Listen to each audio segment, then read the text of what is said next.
What's going on? So in this video I'm going to talk about all these concepts that I talk about with other people and that are in my mind, and I want to get them out there.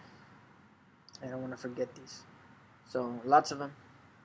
I'll just start off and see how far I can get. So one, we are living in a simulation. Why?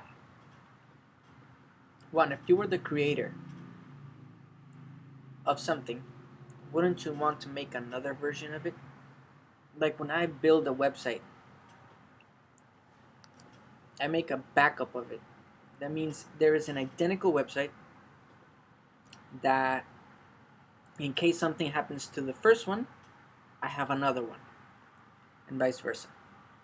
So that backup, if I build a website, but instead of it being a website, it's an um, autonomous, it's a conscious website.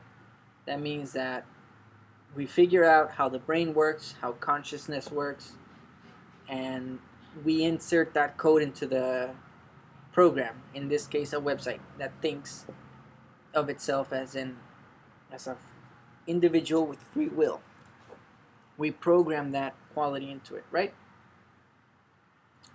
I would want to make a copy of that in case anything happened to it. That copy would think of itself as the original one, as long as I don't let it know that there is another one. And that could be a reason why here you don't see outside life. You only see the one that's in here. Because out there is the same thing. Life that thinks there's nothing outside of it. Something identical to this. Except we run through our free will in a different trajectory than the other ones that could start just as we started. Alright, so that's one. Nothing is real. Yeah, that's a hard pill to swallow. But yeah, what is real? Is life real? You don't know, because you don't know anything that's not life. You don't know death. Is the moon real? Well, if that means that you can get there, you can prove that you got there, then it's real. If you can touch it, your senses tell you it's real. But then, that thing you are seeing is just something your mind is conjuring through electricity, and it's projecting these images that tell you what things are. But you don't know if they really are. Your mind could be telling you that something is green when in reality it's red. Just because our minds evolved to think that green is better than red, and the people who saw it as green lived longer than the ones who saw it as red. So just because you perceive something to be real doesn't mean that you are. It could be an evolutionary trait that perceiving something as real increases your ability to survive and reproduce, so your genes pass on and the next generation perceives reality as real. And the third one I want to talk about is God. So I asked my friend, do you ever talk to God? He said, sometimes I ask him questions and he answers through actions. Or sometimes he answers as a voice in my head. Like I'll say, what should I have to eat today?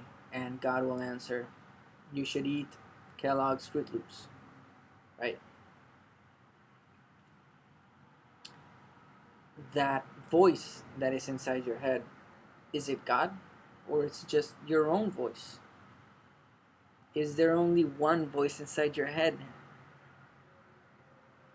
But you decide that sometimes that voice is God and sometimes that voice is you. Why can't there just be one voice? Why does God need to put his voice in your head? Did he not program you well enough that you can answer your own questions. You can think your own things through. I think he did. So I think that in your head there's only one voice, and when you communicate, you're just communicating with yourself. And the third thing, well, that's the third thing. Yeah, is everything is just inside your head. Nothing is really real.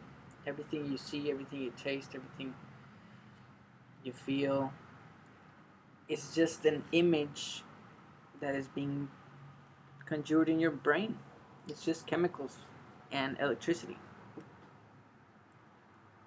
Uh, other than that, nothing is really real.